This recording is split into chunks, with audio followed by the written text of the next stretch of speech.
You've heard the word pre-money and post-money valuation, and you're trying to determine what it is. In this video, I'm going to break it down for you in a very simple way so that by the end of the video, you understand what each one is.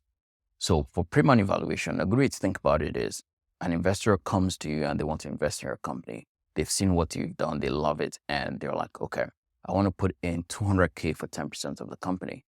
Well, 10% of what? So we first have to determine what the company actually is worth.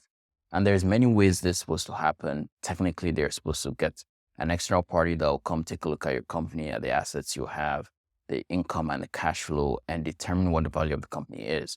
But in real life, what typically happens, because it's a new company and it's hard to value, is that you and the investor will negotiate on what your company is worth.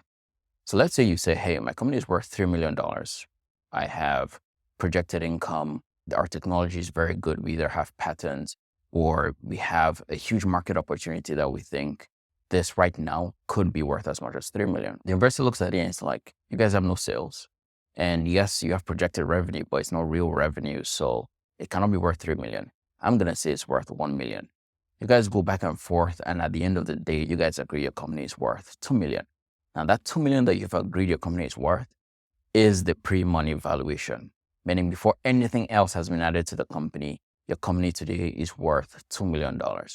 Now he says he wants 10% of the company and he's going to give you, of course, 200K because 10% of 2 million is 200,000, right? So I'm going to give you 200K and I'm going to take 10% of the company, which is 10% of that 2 million. And you're like, okay, no worries. But let's really think about it. After his 200K comes into your company, the valuation of your company changes. Why? Because that 200K is an asset. And when you're putting value on a company, what you're actually doing is putting a value on the assets of the company. So now you guys have agreed that the assets of the company are worth 2 million because that's what the company is worth. But then after he adds 200K, an additional asset, the company actually now is worth 2.2 million, which is $2,200,000.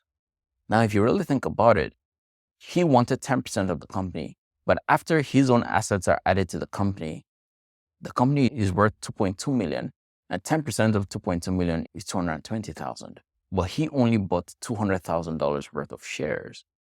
So technically, he has diluted himself. He now owns less than 10%.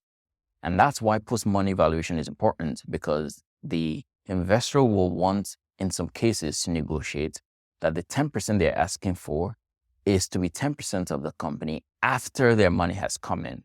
They want to own 10% at the end of the day.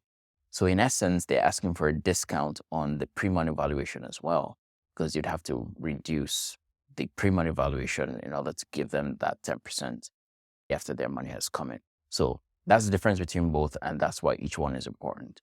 If you have any questions, leave a comment in the comment section. And if not, I'll see you guys in the next video. Bye.